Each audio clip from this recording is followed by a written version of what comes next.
कहानी में बाजार में लोगों के साथ होने वाली धोखेबाजी पर प्रकाश डाला गया है और खरीदारी करते समय सावधानी बरतने की आवश्यकता पर जोर दिया गया है। कल शाम को चौक में 2-4 जरूरी चीजें खरीदने गया था। पंजाबी मेवा फरोशों की दुकानें रास्ते ही में पड़ती हैं। एक दुकान पर बहुत अच्छे रंगदार गुलाबी सेब सजे हुए नजर आए। जी ललचा उठा। आजकल शिक्षित समाज में विटामिन और प्रोटीन के शब्दों में विचार करने की प्रवृत्ति हो गई है। टमाटो को पहले कोई भी न पूछता था, अब टमाटो भोजन का आवश्यक अंग बन गया है। गाजर भी पहले गरीबों के पेट भरने की चीज थी। अमीर लोग तो उसका हलवा ही खाते थे, मगर अब पता चला है कि गाजर में भी बहुत विटामिन है। इसीलिए गाजर को भी मेज पर स्थान मिलने लगा है। सेब के विषय में तो यह कहा जाने लगा है कि एक सेब रोज खाएं तो आपको डॉक्टर की जरूरत नहीं रहेगी। डॉक्टर से बचने के लिए हम नीम कैंडी तक खाने को तैयार हो सकते हैं। सेब तो रस और स्वाद में अगर आम से बढ़कर नहीं है तो घटकर भी नहीं। सेब को यह स्थान मिल चुका है। अब वो केवल स्वाद की चीज नहीं है, उसमें गुण भी हैं। हमने दुकानदार से मोल भाव किया और आधा सेर सेब मांगे। दुकानदार ने कहा, बाबूजी बड़े मजेदार सेब आए हैं, खास कश्मीर के, आप ले जाएं, खाकर तबीयत खुश हो जाएगी। मैंने रुमाल निकालकर उसे देते हुए कहा, चुन चुन कर रखना। दुकानदार ने तराजू उठाई और अपने नौकर से बोला, सुनो, आधा सेर कश्मीरी सेब निकाल ला, चुनकर लाना। लौंडा 4 सेब लाया। दुकानदार ने तोला, एक लिफाफे में उन्हें रखा, रुमाल में बांधकर मुझे दे दिया।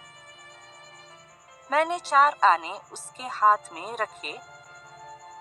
घर आकर लिफाफा ज्यों के त्यों रख दिया। रात को सेब या कोई दूसरा फल खाने का फायदा नहीं है। फल खाने का समय तो प्रातःकाल है। आज सुबह मुंह हाथ धोकर जो नाश्ता करने के लिए एक सेब निकाला तो सड़ा हुआ था। 1 रुपये के आकार का छिलका लग गया था। समझा रात को दुकानदार ने देखा न होगा। दूसरा निकाला, मगर ये आधा सड़ा हुआ था। अब संदेह हुआ, दुकानदार ने मुझे धोखा तो नहीं दिया है।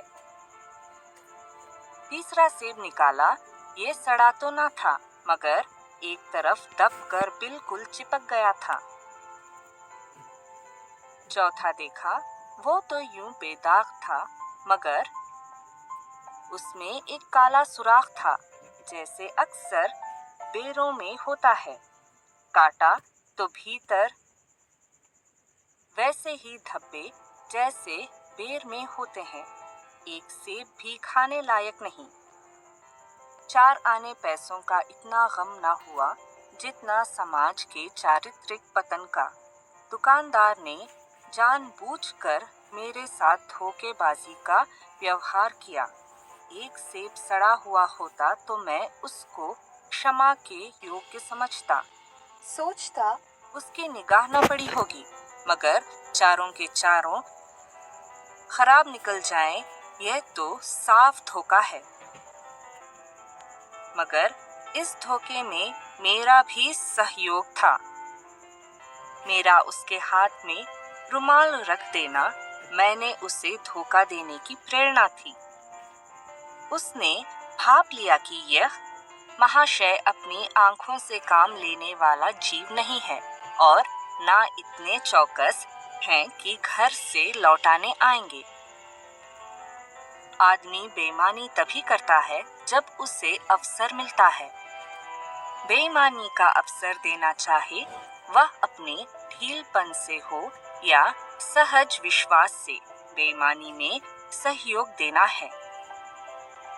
पढ़े लिखे बाबू और कर्मचारियों पर तो अब कोई विश्वास नहीं करता। किसी थाने या कचहरी या म्युनिसिपैलिटी में चले जाएं, आपकी ऐसी दुर्गति होगी कि आप बड़ी से बड़ी हानि उठाकर भी उधर न जाएंगे। पहले ऐसा नहीं था। व्यापारियों की साखी बनी हुई थी।